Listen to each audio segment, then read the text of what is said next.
grazzi tal-li l-għajt l-istadina tagħna. Grazzi tal-istadina. Nixtieq nistaqsik, nibda nistaqsik għalik x'inhi l-letteratura? L-letteratura ovvjament hija ġabra ta' kitbiet minn għamli differenti ta' kitba li poezija, proza, drama, kitba realistika, biografija. Għalija naħseb hija l-ħażna ta' taħsibiet tan-nies matul iż-żmien, matul is-sekli. Forsi l-letteratura hija iktar mod utli biex tiskopri minn fejn ġejna u forsi fejn sejrin ukoll.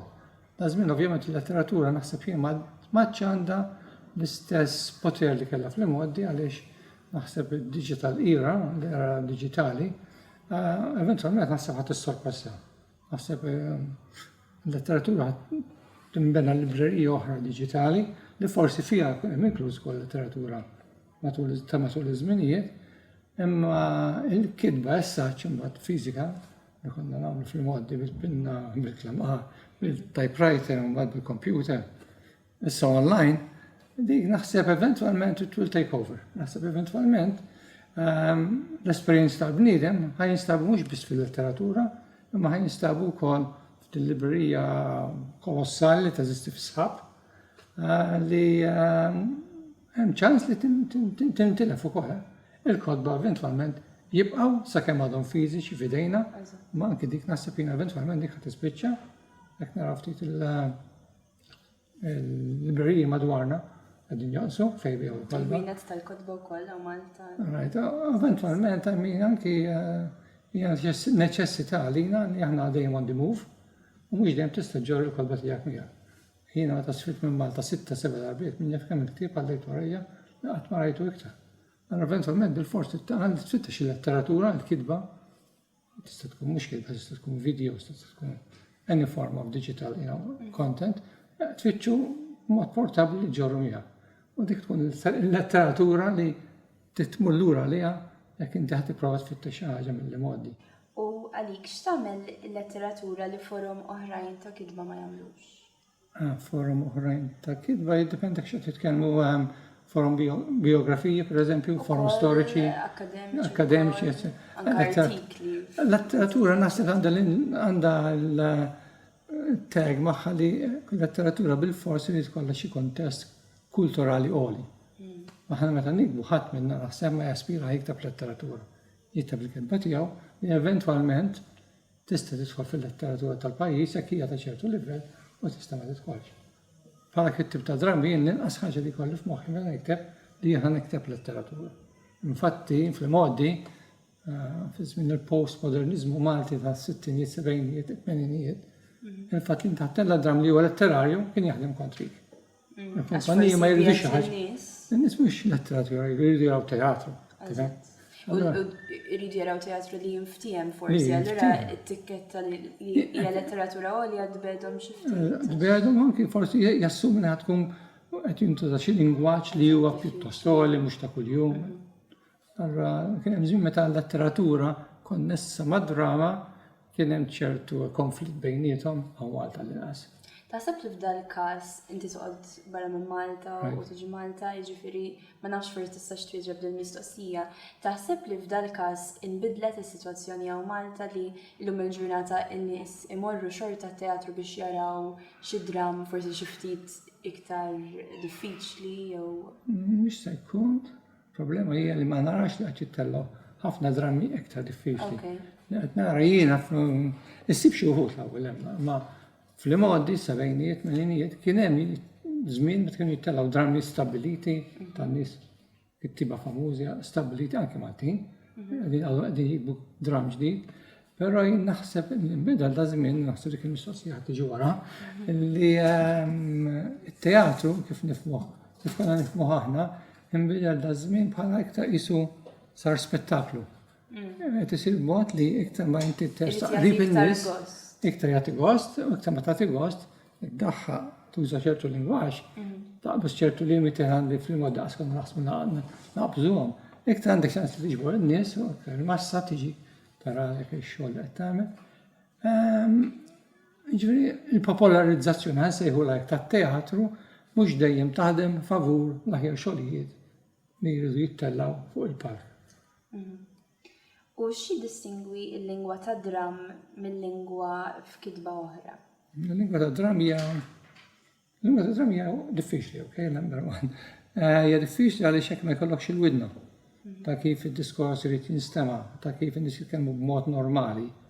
Trid iddaħħal kuntest struttura poetika wara li jaqgħad kollox b'mod artistiku ħansejlu hekk. Imma xorta li tkun fuq il-livell in-nies irid jifhmuh faċilment li ma rridx jinstema' li huwa stramp jew fake, fals. Għara trid iżomm l-nies iżomm jisimgħu, jaraw u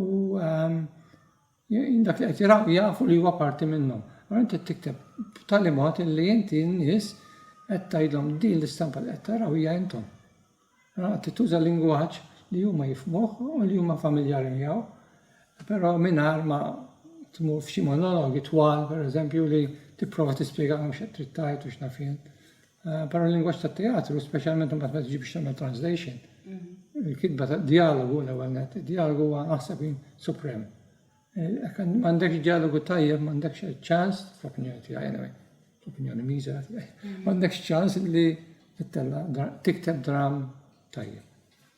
U biex inkompli fuq l-istess ħsieb, x'ħiliet għandu jkollok għall-kitba tat-teatru lil mill-lingwaġġ? Kittib ta' drammi, x'ħiliet għandu jkollok? Trid ikollok ċertu sensittività meta tara xi ħaġa qed tiġi quddiemek, xi nies jitkellmu bħalma kont naraw ftit ilu, inti ħatara l-bogħod mill-kliem li qed jgħidu n-nies. Tifhem li wara t-test, kitba li hemm is-subtext. Dak li qed tgħid mhix bil-fors tfisser dak li qed tgħid. Wara dak li qed tgħid, inti għandek f'moħħok li ħadd ieħor jifhem xi ħaġa oħra. Donnok qiegħed tosserva l-kliem biex tifhem. Tosserva s-sitwazzjoni, tosserva l-kliem u trid tkun kapaċi mbagħad hekk inti kittib li tużah dak il-mod id-diskors, il-dialogu tiegħek.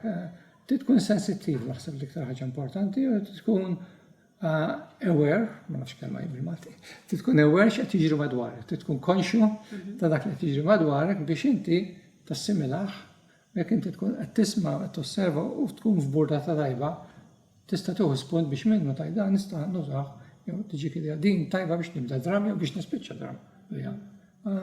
Trid tkun aware ħafna jiena, trid tkun konxja ħafna x'qed jiġri madwarek u fl-opinjoni tiegħi issa speċjalment trid tindirizza s-sitwazzjoni attwali. M'għadux iż-żmien li nikbu drammi storiċi biex naraw x'ġara 20 sen ilu, jekk li ġara 20 sen ilu m'għadux ifisser xi 20 aħna jgħidu fuq 200 sen ilu.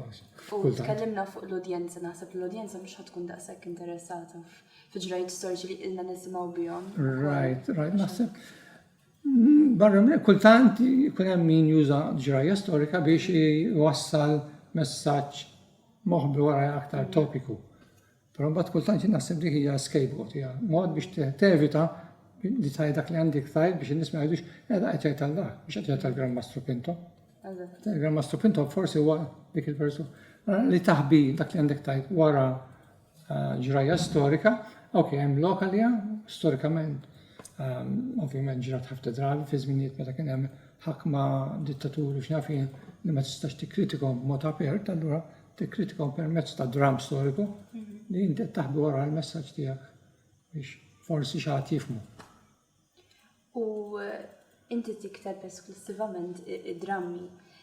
Kif għażilt, kif wasalt l-għażla tikteb id-drammi jew iktar għażla lilek? Probabbli tajt inti iktar għażlet lili milli għażilta jien għax fil-bidu bdejt nikteb short stories ovvjament, dejjem bl-Ingliż għax fi żmienna l-letteratura li kien disponibbli għalina bħala żgħażagħ li hija bil-Malti ma kienx tant vasta.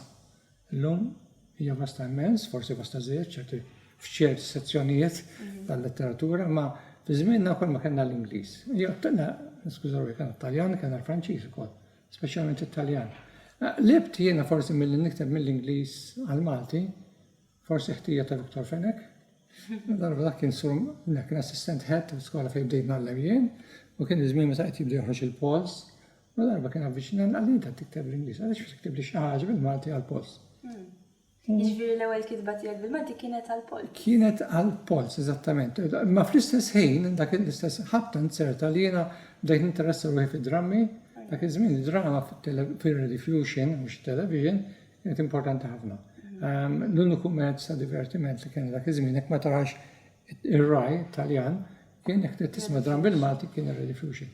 U dik storja oħra. Rediffusion dak iż-żmien kien jagħti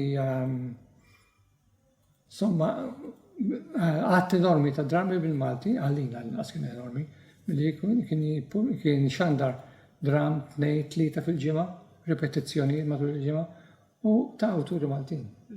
Dak iż-żmien l-awturi Maltin kienu ruxmata, awturi li drama. Da żmien ma tistax timmaġinaw. Ġieli ksibt radju drammi? Apposta ġieli radju drammi infatti. Ngħid storja li dejjem għatta mistaqsini kienet li biex nikteb radju drammi bil-Malti kien missieri kien jaħdem ir-rediffusion. Kien sempliċi ma stulaxxa, però kien jaħdem fuq is-settijiet tat-television u kultant kien jiġi d-dar ġibilna karti biex impinġu fuqhom u darba tagħna mazz karti wara hekk u bdejn niflaħhom u kienu kollha drammi. Li kienu rmew wara li xandru jaħdmuhom. U tara pereżempju l-isem ta' karattri, min ħadem il-parti, min kien it-tekniku, min kien il-producer. U ma tibda tara l-sfond kif żvolġiet l-istorja bdejn interessa ruħi. Dak iż-żmien anke il-diskalja kienet bl-Ingliż biex bil-Malti. Alla volja l-diskors kien bil-Malti, għandna veru Ingliżati dak iż-żmien. Però mbagħad jiena xi ħaġa bħalli ħaġobnet, nista' nagħmel xi ħaġa bħalha, bdejn niktab tafħani provana l-eżam. Ġifieri drammi ktibthom qabel imma l-proża x'kienet li bdejt tikteb l-ewwel? Meta kont żgħir ktib proża novelli bl-Ingliż, imma bl-Ingliż ta' tfal. Kont 16-15 sena kont kitab tip tal-Find Outers, tip avventuri ta' tfal. Imma mbagħad biex niktab mod serju kien ir-radio dram li xeħetni dik id-direzzjoni. Infatti, biċċa kbira xogħlijiet li għamil bej s-sittinijiet, bidu tas-sebgħinijiet u l-aħħar tas-sebgħinijiet kienu radiodrammi, mbagħad nibt xi ftit tal-park u anke t-television dak iż-żmien. U llum il-ġurnata għadek tikteb? Għadni nikteb, il-problema tiegħi hija li għandi tnejn bħalissa qed naħdem fuqhom. Il-problema tiegħi issa li qed nikber fl-età, nixjieħ, għandi ħafna xogħlijiet li ma ġewx ippubblikati. Allura qed naħli nuża għal ħafna żmien neditjhom, nissettjhom għall-kotba u nippubblikhom. Biċċa kbira tal-ħin tiegħi nużah biex ix-xogħlijiet li ġa għandi ma jintilfux. Jekk ma jkunux kif ngħid disponibbli b'mod għall-inqas diġitali biex printjati, jien nipprova nagħmel tnejn, nippubblika ktieb u immedjatament nitfgħu online. Kif hekk. Allura għandi ħafna xogħlijiet li jien nixtieq li għabem nitlaq minnaw, nħallihom ximkien fejn ma jmutux miegħi bil-Malti. Allura, x-xogħol huwa importanti, però importanti wkoll li dak li ġa miktub li fl-opinjoni tiegħi forsi ta' min isalvaħ nagħmlu disponibbli għal min jiġu warajja. U kien hemm xi żmien li waqaft tikteb? Il-problema tiegħi dejjem kienet il-vjaġġar. Għax meta tlaqt l-Malta, vjaġġajt ħafna minn 27 minn ta' kelli 27 law, naħseb għext f'xi 5 pajjiżi differenti u perjodi twali, ġifieri 6 snin hemm, 8 snin hawn, sentej hemm, u sakemm terġa' tissettja, sakemm tasal f'post ġdid, tissettja l-kompjuter u tibda terġa' taħdem, kien hemm perjodu kbir meta ma għandekx ċans torganizza ruħek. U dik l-iktar xkil li nsib jien anke bħalissa qiegħed Malta, suppost qiegħed x'imkien ieħor, ix-xogħol tiegħi qiegħed l-Amerika bħalissa ma qed naħdmu minn hawn minn Malta. B'xort tajba kollok jina. Għandek isħab, għandek l-iCloud, u t-nizzer kollox minn cloud, u tista taħdem ma xort ma jkollokx tista spinta, tiqaf ftit sakemm terġa' taqbel minn fejn ħallejt, titlef minn fejn ħallejt, u sakemm terġa' tirranka dik il-kelma. Dik l-ikbar ostaklu li nsib jiena għax li vjaġġar u d-dil ta' postijiet ta' djar minn żewġna jew mara 76 naħseb dinna 12 dar. Xi 6 pajjiżi. Ġifieri diffiċli. Dik l-ikbar diffikultà li tispostja ruħek minn posta li ieħor u li terġa' tissettja ruħek minn fejn tmur. U tidentifika perjodi differenti fil-kitba tiegħek? Naħseb fil-bidu tas-sittinijiet il-moviment letterarju l-aħħar tas-sittinijiet, il-bidu tas-sebgħinijiet, konna f'dik il-vena ta' ribelljoni ngħidilha jiena. Kienet mal-Ewropa kollha. Li lilna fil-moviment speċjalment kienet tiffettwa li żgħażagħ kollha ta' dak iż-żmien u dak li ktibt jien, forsi kienu f'vena assurda, f'vena aktar kontroversjali, kienu forsi iktar fresh, iktar kif tajt puntwali għal dak iż-żmien. You have to give a punch, dak il-ħin tara li tasal dak il-moment. Mbagħad wara li s-sifirt u ġajt bejt nikteb, mbagħad bejt nintafa' wkoll fuq drammi iktar soċjali, iktar tip Amerikan ngħidlhom jiena, iktar li joqtu s-sitwazzjoni kontemporanja li qed tiġri madwarek, imma kontemporanja mhux tal-Amerika ta' Malta. Huwa xejn diffiċli kultant imma. Din interessanti għax inti kont tgħix f'pajjiżi oħra, però tikteb f'kuntesti lokali. Dejjem f'kuntest lokali, ma ħsibx għandi wieħed li ktibtu f'kuntest mhux Malti. Ġo niftakar. F'kuntest li ma jeżistix assurd x'imkien fl-isħabi jew għamilt absurd place bħal ampassant pereżempju ma tistax tgħid fejn ġrat. Tista' tiġri kull min. Ma dejjem mhux dejjem mis-sebgħin minn lejt jiżlaqgħu mit-tmeninijiet laqgħu dejjem provajd nikteb b'mod li jirrifletti s-soċjetà Maltija ta' żmien li jkun.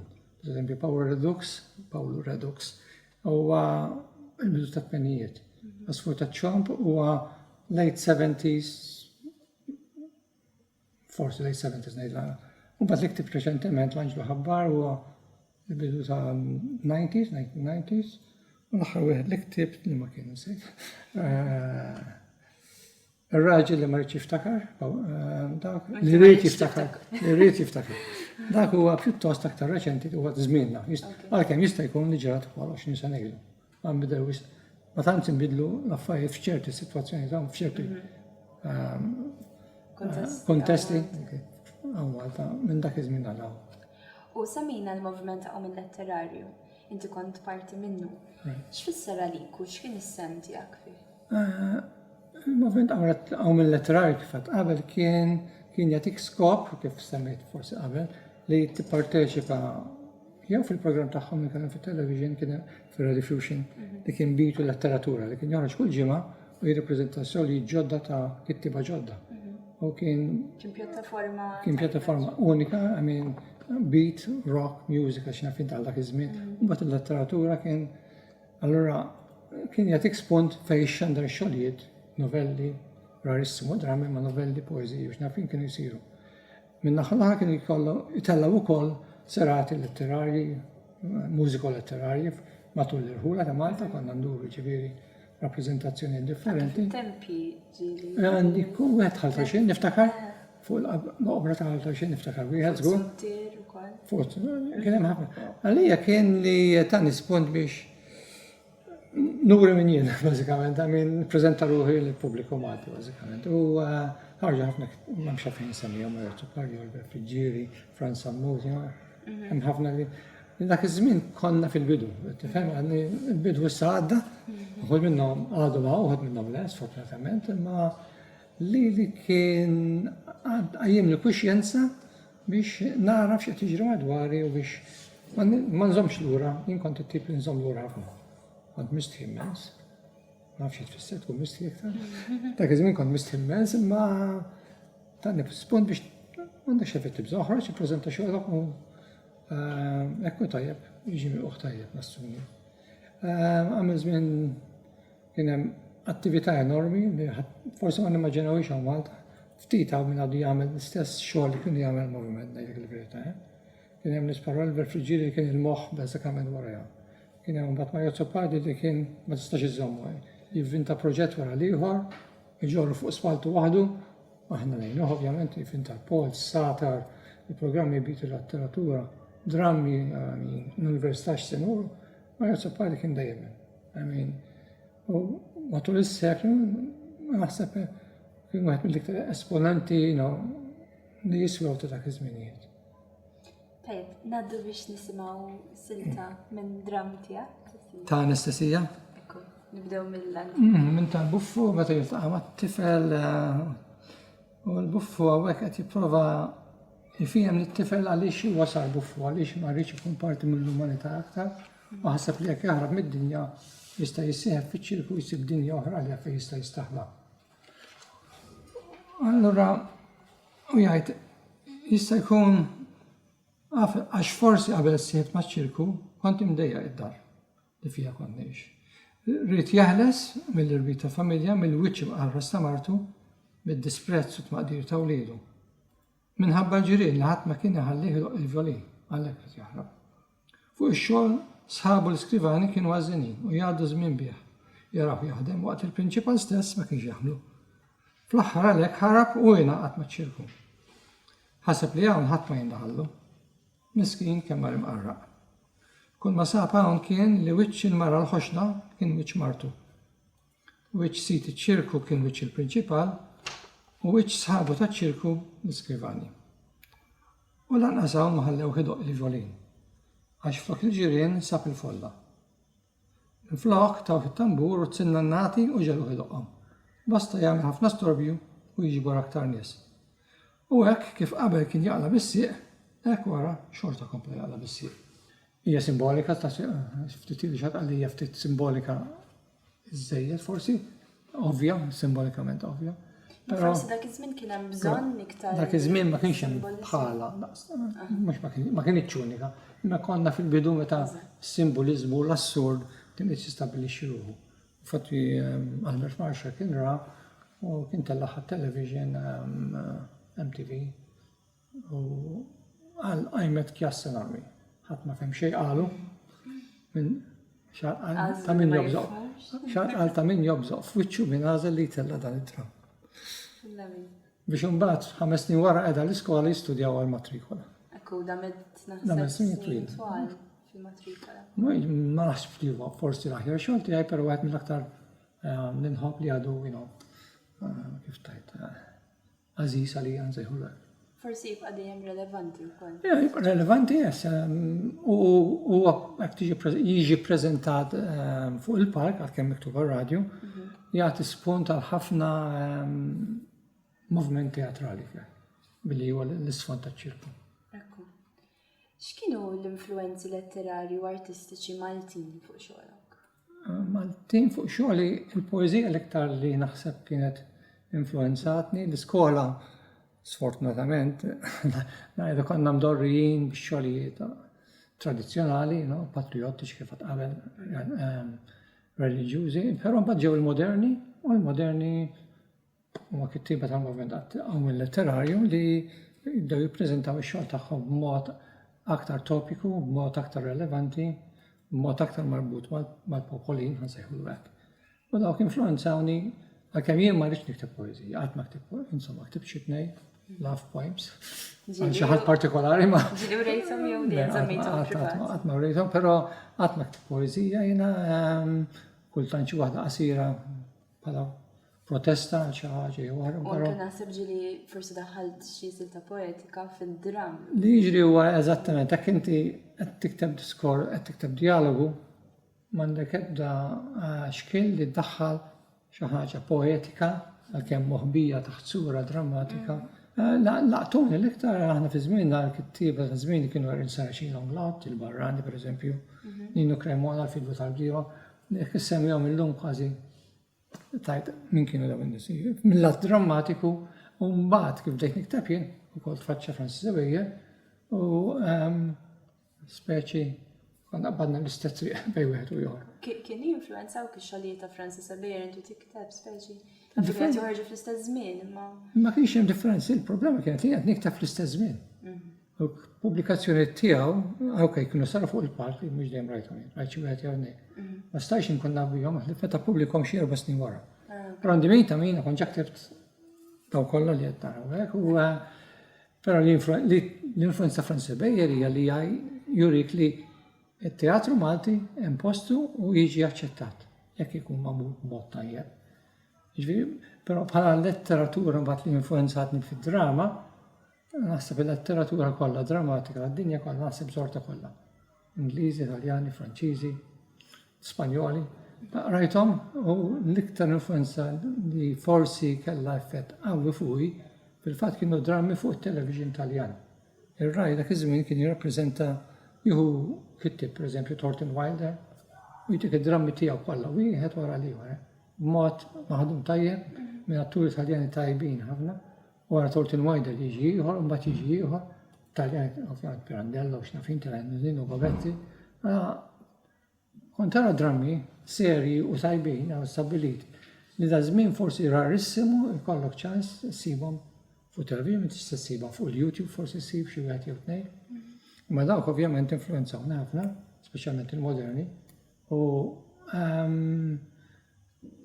jikkonferma l li inti miexi f'triq tajba, inti tikteb xi ħaġa tajba dik infokani jiena f'Samuel Beckett pereżempju. Okay, I mean, qed nagħmel tajjeb llum għamil Samuel, forsi Kafka interessani Kafka. Ma mhux għax nagħmel l-istorja ta' Kafka, ma il-ħsieb tiegħu, l-indirizz tiegħu fejn indizzalek il-ħsieb tiegħek fejn tiżviluppa storja, jgħinek ħafna li jkollok din ħażna enormi ta' drammi warajk li l-libreri tiegħi naħseb għax kienet toqgħod tawġew. U qabel semmejna l-vjaġġar bħala xkiel. Right. Ġifti tiegħu kien hemm xi xkiel ieħor li sibtu l-ħajtek biex tikteb u anke biex tippubblika. Biex tippubblika fi żmienna il-pubblikazzjoni kienet daqsxejn iktar diffiċli, kienet għalja immens. U ovvjament inti ħatikteb, jekk int ħatikteb xi ħaġa li mhux se tkun popolari, mhux ħadbih mijiet ta' kotba jew eluf, allura mhux ħassib pubblikatur li jinvesti fiha. Dak iż-żmien jiena niftakar l-ewwel ktib li ktibt jien, li ppubblikajt jien swili aktar minn xi jipaga. Min jista' jaffordjhom dan l-affarijiet. Dik huwa l-ewwel xkiel. Da żmien, mhux fejn ngħidu, you go online, sib publisher, printer, bispiża minima, veru minima, jekk int kapaċi tagħmel il-layout tal-ktieb, jekk int kapaċi ssib min jagħmel dak il-qoxra. Biftit, mhux mijiet, 20 ta' euro, kapaċi kollok ktieb lest biex jiġi ppubblikat. Kemm tippubblika kopji mbagħad huwa totalment fidejk. Jekk dak iż-żmien ma kenniex il-faċilità, dak iż-żmien bil-fors trid issib xi ħadd li jippubblikawlek hawn Malta u bil-fors trid tonfoq mijiet tal-liri. Issib xi ħadd bħal Paolo Mizzi li kien dispost jagħmel sforz kultant li kif tajtem jażel kitbiet stabiliti ta' awturi stabiliti jippubblikaw. Però jiena ma tantx fittixt min jippubblika li kolba, dejjem ħadsib li nippubblika xogħol jien. Li ovvjament fil-modi kif għadd kienet tinvolvi spiża enormi. Da żmien le, da żmien kif tajt, il-bib huwa miftuħ għal kwalunkwe awtur li jrid jippubblika da żmien, jekk veru jrid jagħmel hekk veru għandu xogħol li jrid jippreżenta, m'hemm nibda xkil ta' xejn. Hemm mijiet opportunitajiet online li jituk sfog għax-xogħlijiet tiegħek. Xi kultant hawn xi nies inħossa jiena li id-dram it-teatru jisom iqisuh inferjuri għall-poeżija u għall-proża. Ma nafx taqbel xi jekk qatt ħassejta inti din. Le, ħassejt l-apposta. Veru. Jiena id-dram huwa dak li jaqbad il-poeżija u jaqbad il-romanz u jagħtihulek biex taraħ. Titilu xi ħadd li kalkamati jirrispondi mistoqsijiet qal li trid taraħ kultant ktieb minflok taqrah. Ma naqbilx magħha kompletament. Ma il-fatt huwa li bla ebda mod ma nista' nimmaġa t-teatru jkun inferjuri għal poeżija jew għal kwalunkwe xogħol ieħor ta' kitba. Għasta din il-moħħ infatti. Ok, nisimgħu xi silta oħra? Forsi dan għadha minn Asfur ta' ċomp. F'liema żmien Dan kiteb, estenda ruħu minn l-aħħar tas-sebgħinijiet sal-bidu tad-disajnijiet. Kont ktib verżjoni, kien lest, ktibtu darba, mbagħad ġej ktibtu meta ġejt fid-disajnijiet, u fl-aħħar kont kontent li nippreżentaha hekk. Din għandna karattaw Nikola, wara li jmutlu t-tifel, waqa' jew għamel suwiċidju, u qed juri s-soba tiegħu qudiem in-nies li ġew jikkommiżeraw miegħu tax-ġara. Jgħidu li n-nies twajba jmutu qasir l-għomor. Mela issa ma baqa li xejn aktar f'din id-dinja għajr li nistenna l-mewt. Hija ħaġa stramba l-mewt. U jien kont naħseb li meta nasal biex immut jien ma kienx se jissowija. Hekk jew hekk jien li qatt ma tlabt xejn mid-dinja, għajr id-dinjità tiegħi, kont naħseb li billi nċedi ftit id-dinjità il-gburija tiegħi kienet hekk blaqis li ma kontx inħossi lajb tat-telf ta' ftit dinjità. U ma temminx kemm wieħed jista' jissapporti imwieżem fuq is-supervja u lajb. Hija ħaġa stramba l-mewt. Aktar u aktar meta l-uliet imorru qabel il-missirijiet u jipattulhom taħtijietom. U taf li ma baqalek xejn la d-dinjità u lanqas il-lajb. Grazzi. Hemm elementi autobiografiċi fil-kitbiet tiegħek? Naħseb hija inevitabbli li b'xi mod jew ieħor l-element autobiografi jidħol fil-kitba. Kemm jirnexxielek taħbih u t-textura differenti biex ma jidhirx li huwa riflessjoni eżatta ta' dak li ġara lilek, però naħseb dak li inti jekk tkun qed tħajja xejn pjuttost movimentata bħal kwalunkwe persuna wara kollox irid jgħaddi minnha, tkun taf issib dawk l-ispunti minn ħajtek li laqtu lilek, però taħseb li ħadd ieħor jista' jkun li laqtu lilu wkoll u jekk iddaħħalhom b'mod tajjeb, b'mod artistu fid-dram, b'mod li tfisser dak li int ħassejtu, dak li int tixtieq li dak li jkun meta jara jħossu jiftakar u forsi biex jitgħallem imma jiġġustifika dak li jkun għadda minnu jgħid ara mhux li biex jiġru l-affarijiet. Però jiena qatt ma bdejt bl-idea li ġirat li din ħaġa ma ħaniktab dan fuqha. Il-kontra jiġri. Mela tiġi biex tikteb imbagħad bil-mod il-mod jinfiltraw l-ħsibijiet, l-esperjenzi tiegħek, l-emozzjonijiet tiegħek u tipprova tostorhom kemm tostorhom joħorġu forsi b'mod mhux forsi żgur b'mod aktar indirett imma m'hemmx dubju li jien li naf l-istorja ta' ħajti, naf li dik dak kont jien, dik ġrat lili, imma tagħmel żball il-kontra però biex nerġa' lura jekk int taħseb li ħadd d-dramma, ħadd tikteb u ġab xenajt x'għaddaħħal fih. Issib ħafna kitba li jgħalmu kif tikteb id-drammi, jgħalmu kif tikteb din oħra u jgħidulek l-ewwel trid tagħmel steżura tax-xogħol tiegħek. Trid tkun taf fejn ħatasal, trid tkun taf kif ħatagħmel kif high point, low points għall-emozzjoni u fejn tittola u fejn tinżel. Jiena qatt ma sibta taħdem għalija. Jiena naħseb trid tibda b'idea tajba taf fejn li trid tiżviluppa u tal-li tiżviluppa bil-mod jew bil-kontra tkun taf fejn tasal u tajt, ok, naf fejn nasal, naf x'ħajġri fl-aħħar xena, jien nimxi lejn dik it-triq. Però on the way, ovvjament kif kont għandna l-esperjenza tiegħek ħadd tidħol. Naħseb jiena inevitabbli jekk kont tixtagħmilha b'xi mod metafiżiku fejn ħadd qatt ma jgħix. Le tidħol bil-fors naħseb jien. Ġieli kellek problemi biċ-ċensura? Kelli fil-bidunet ta' ir-radju drammi li semmejna. Ir-radju forsi iktar għax. Dak iż-żmien ir-radju kien l-iktar mod li jilħaq in-nies, iktar mill-istimmaġina llum ebda television illum, ebda stazzjon ma għandu l-udjenza li kellu rediffusion dak iż-żminijiet. Dak iż-żminijiet min ipoġġi hemmhekk bil-qiegħda fit-8 ta' falaxija biex jisma' dram, nofs Malta qudiemu biss qiegħda tisma' rediffusion. U kien hemm mhux ċensura, kien hemm guidelines li ma kinux dejjem mistqarra. L-iktar mod l-iktar ħaġa kienu jiċċensuraw kienet is-suwiċidju. Kelli xi żewġ drammi li dejjem jinbagħtu lura tajjeb ħafna però ibdel l-aħħar xena pereżempju. Dak iż-żmien is-sistema kienet li inti tikteb l-idea tad-dramm, żewġ folji hekk. Tibgħatlhom sample ta' dialogu, tibgħatu d-drama panel li jibgħatulek lura. U jaċċettawh. Terġa' tikbu, terġa' tibgħatu. La volja jaċċettawh jibgħatuh lura, neħħi din ix-xena, ta' din ix-xena. U kien hemm min fid-drama panel li kellu ċertu ovvjament prekonċezzjonijiet tiegħu x'għandu jinstema' ma jinstemax. Ma kienx tefet ma niżżejjed ngħidlek. Jiġifieri normalment kont tikkopera. Kont nikkopera dak iż-żmien kont għadni nibda mhux ammur niġġieled ma' l-head of programs ta' rediffusion, okay, jew ta' l-MTV. L-istess l-MTV kienet għaxi iktar gravi, l-MTV beda tela ċens perpetwu li għandna hawnhekk ċens perpetwu fil-ktieb mhijiex dik li deret fit-television. Għax it-tieni kellu jtir kollu. Fit-tieni kien hemm wieħed li suppost miet ma m'għamilx. Jinsema nxox ta' speċi. Ma mhux dik, u kien hemm il-katavru tiegħu preżenti fil-palk fuq fix-xena, għallu li mhux ħaġa dik li tagħmel katavru hemmhekk bix-xemat il-gandlori x'naf jien.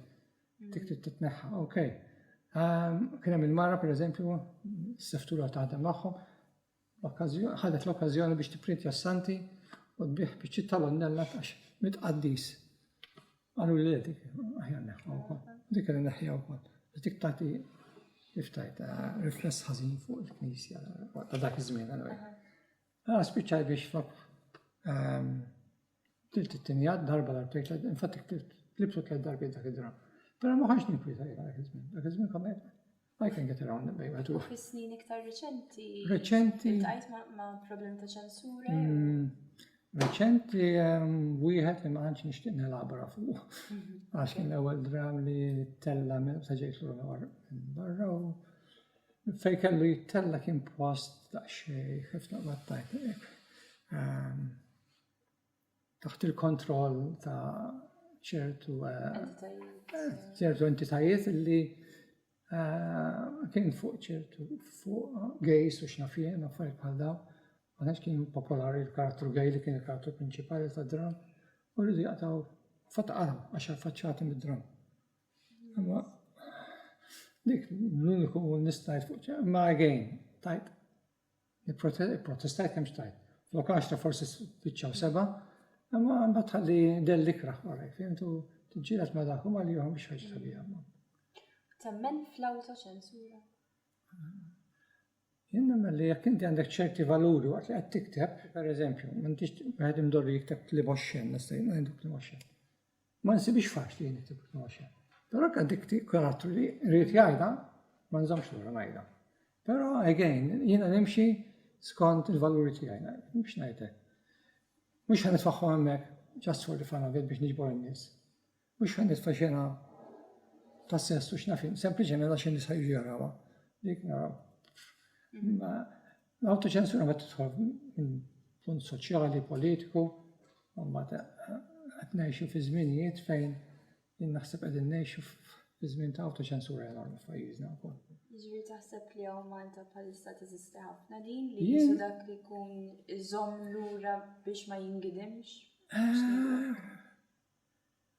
Jien naħseb li s-ċertu punt dejjem kienet hemm, okej, ġifieri mhux ngħid li issa.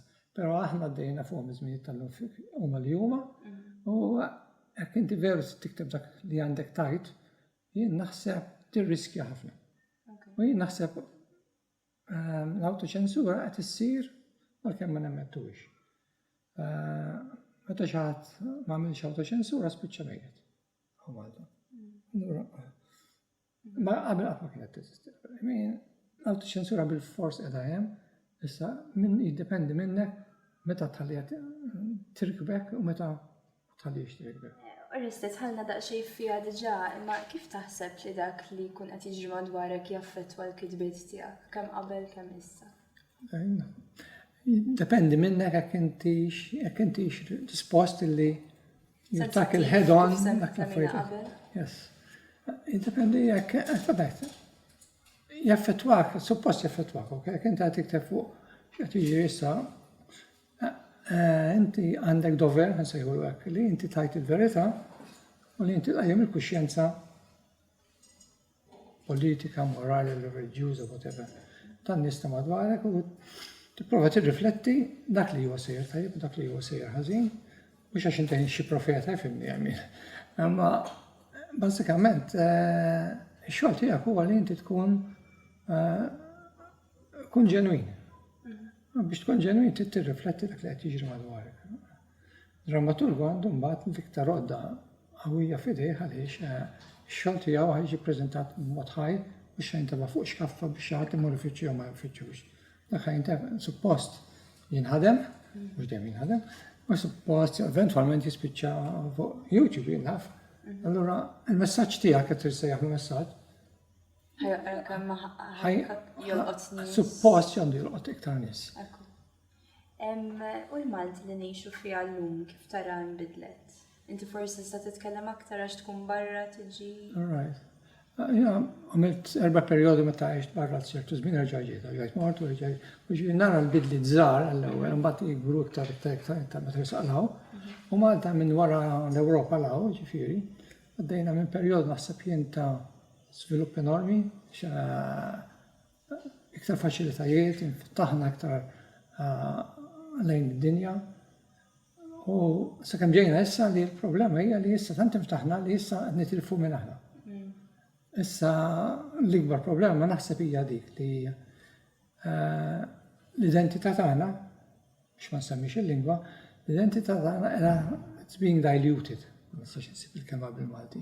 Qiegħda bil-mod il-mod tintefa', tiddardar u sakemm issib xi ħadd bħalma ġara reċentement li jgħidlek għaliex għandna nagħmlu l-Malti lil uliedna. I mean dak it-tip ta' diskors kien isir fl-modi. Però da żmien qisu iktar għandu impatt, qisu veru tax nabuh il-Malti. Ejja naħu tfaġġaġ il-medja soċjali. Il-medja soċjali mbagħad ikoll. Kollox qisu jagħti daqsxejn iktar saħħa awwal dak li jkun biex iwassal dak li jrid jgħid. Pereżempju meta xi ħadd jgħid dokument bħal dan, ħajinxteret ħafna iktar. Għal iktar reazzjoni. U sfortunatament mbagħad forsi kien kumment stupidu, banali ta' min jarmih il-baħar, sa frattant issa f'daqqa waħda jiena qed tkellmu fuq orġajna. Qabel fi żmien il-moviment kien il-lajta kienet Malta Maltija. Issa Malta Maltija naħseb ilha li mietet u naħseb qegħdin nidfnuha bħalissa.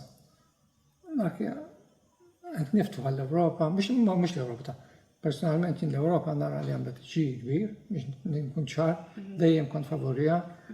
Bħal kull għodda oħra kif tuża. Jgħod, mhux hemm xejn konti ħdimt l-Ewropa 7 snin hemmhekk bħala traduttur, 6 snin traduttur. Naf eżattament kif taħdem l-Unjoni Ewropea, minħabba dokumenti li rajt minħabba n-nies li tqajt magħhom. Però ovvjament inti x'tagħmel imbagħad l-opportunitajiet li ssib fl-Ewropa jiddependi minnek. Kemm tiftaħ imbagħad il-barrajlin mill-Ewropa u ddaħħal iktar influenzi kulturali minn pajjiżi oħrajn, dik ħatolqotna. U jotolqotna sfortunatament mod fl-opinjoni tiegħi xejn ħażin u jiena jiddispjaċina l-verità għat-tfal qegħdin jikbru llum. Minn hawn 10 snin oħra, 15 sena oħra, x'Malta ħajsibu. Qatt naħseb jiftakruha Malta kif nafuha aħna. Diġà kien hemm qabża pereżempju, ovvjament bil kif tafa inti Malta u kif nafa jiena, allura naturalment. Jiena Malta nafa eżattament wara l-gwerra, ġifieri meta ma kellna xejn. Ġugarelli tittivintom inti, ġugarelli, il-kamu s-sittamam inti, għanna pinġu għana ma konx tixtri għaxil ta' xejn. Mbagħad iktar qudiem meta sirna indipendenti, ftuħ ieħor kbir, il-pass li ieħor l-Ewropa, issa x'passi miss, min jaf.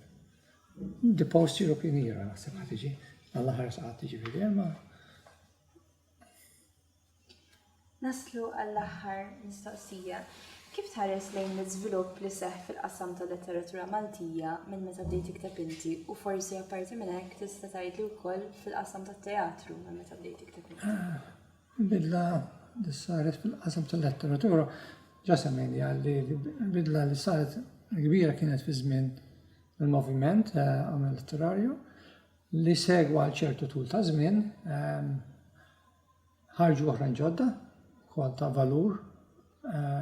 Sfortunatament ma kellhomx il-punch, naħseb li ġara li ma kellhomx il-punch li seta' kellu l-moviment għaw letterari biex jingħaqdu u jippreżentaw ruħhom bħala korp unit.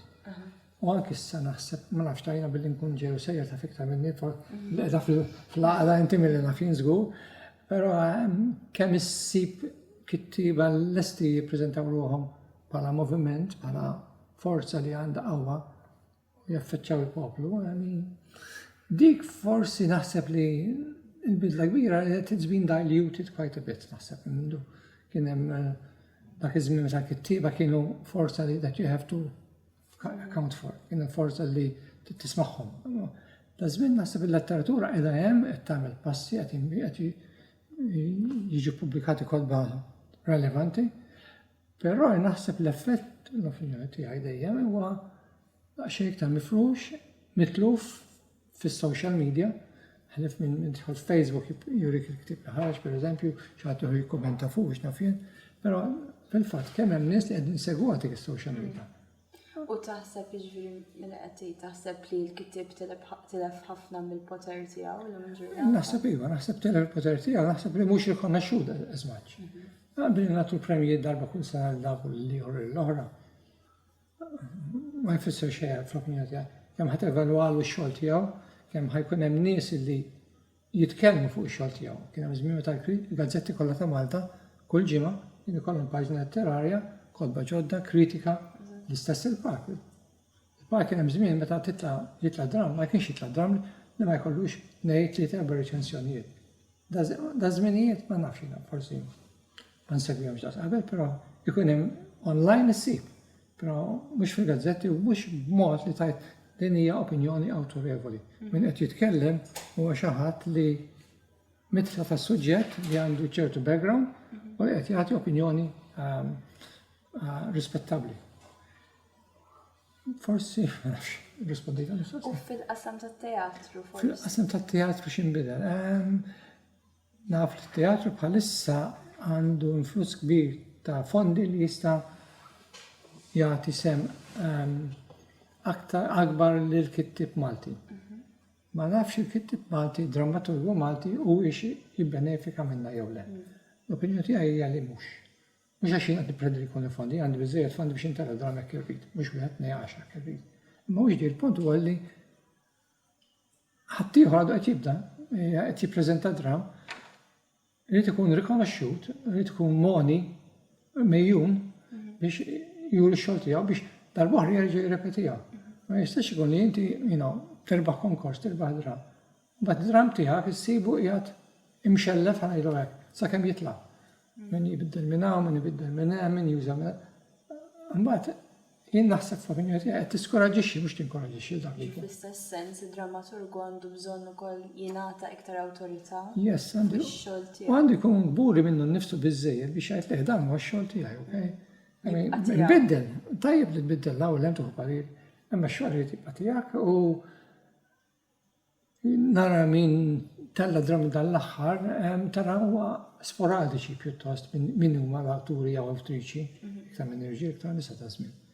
Qed jikbu dram fl-modi kien il-kontra. Fl-modi kien hemm mhux ma ta' irġiel u xi mara l-ewwel hemm. Però jien naħseb li fit-teatru jew ħadd tagħti forsa lill-drammaturgu jekk inti qed titkellem fuq id-drama sa, qed titkellem fuq teatru b'mod ġenerali, spettaklu, x'naf jien. Dak m'għandhom bżonn għal ta' ħadd qed jagħmlu xogħol tajjeb ħafna. U jalla jkompli hekk. Il-problema hi d-drammaturgu fejn qiegħed bħalissa. Hekk ngħidlek mhux nimbarazzak. Semmi li tliet erba' drammaturgi ta' dawn l-aħħar 10 snin li jien għandi smied, imma mbagħad spiċċa tħalli xi ħadd barra. Imma huma ftit, nammettu għalli huma ftit u nammettu għalli m'hemmx kif tajb kontinuazzjoni. U dejjem hekk kienet is-sitwazzjoni, imma inti li issa rajt 65 jitlaw, forsi 70 jitlaw. Jien nista' nsemmilek kittieba li meta bdew mis-70 jitlaw, kien hemm kittieba li regolarment kienu joħorġu drammi tagħhom. U taf li ħareġ dram ta' Djakono, ta' Ebejjer, dram ta' li taf li dawn ħajkomplu akkulina fi żmien l-antik. Konsistenti, kienu aktar. Kien hemm kont taf minn huma il-forum dawk li ġew qablek u kellhom ċertu kontinuità. U semmejna radiodrammi fl-modi, il-modi ta' konkors ta' radiodrammi kemm taħseb kien jaħdlu nisa jgħid? 60. 60, ta' mhux ċajta, ta' żmien jaħdlu lek 10 konkors ta' drama. Dak żmien 60, u kull sena mhux darba ġara darba di, jiftakar li daw kull sena qed jagħmlu l-istess konkors. Immaġna 60 kittieb jippreżenta 60 biċċa xogħol drammatika ta' żmien. Ħasta dilek minn magħha. Okej, nismgħu l-aħħar silba. Okej. Dan huwa minn Paolo Redux, drammi ieħor li għalkemm rebaħ il-Premju Nazzjonali tal-Ktieb mill-2004 ma tellax. Mela. Ok, da Paolo huwa kittieb daqsxejn matur isu jien, però daqsxejn iżgħar li qed jikkommenta għaliex probabbilment għalftuħ il-barra minn xogħlu li huwa annonsi fuq il-diffusion fuq il-radju għaliex għal xi ħaġa ħażina u insulta l xi ħadd. Ġiet ċensurat. Ma ġiex ċensurat, u qatt ma ċensurar ruħu, ġifieri dik il-problema. Mela, għaliex għandi inkwieta. Għax se għalftuni l-barra minn hawn issa? Kemm il-darba keċċietni melda għid? Kemm il-darba tista' tkeċċik mara għajli? Imma Poli għajlu d-darba milta Poli. U għajlu d-darba tal-aħħar tajt int. Ma jimpurtanix aktar Dennis. Dak jevek għalfejn. Għal min nixteħed qudiem il-mikrofonu, nitkellem għal-baħ. Ma li ħirsa barra. Ġurnata wara ġurnata, lejl wara lejl. Għajjejt Dennis, għajjejt. Ħalbuni mejjet. redowli saħti kollha. Imma ma jimpurtanix, xara l-bubun. Memħat barra Dennis, ma tafx intu kol Dennis, memħat, dik hija l-verità Dennis. Nilludu ruħna biss, nitkellmu biss ma liħirsa, l-ekstraterrestri bistoħbija n-naħħa oskura tal-qamar. Jistennew biss il-meteor ir-rieda tinżel fuqna, jistennew jimraw l-miet u taffiġna l-kol biex imbagħad jinżlu ma jisaltnu fuqna. Ma jiġri xiġri, dawk litri ma jgħadhomx, dawk tiegħi u tiegħi biss. Melda jekk trid, melda tkeċċini kemm trid, imma dawk imorru miegħi. Dawk ġo fihom hemm jien.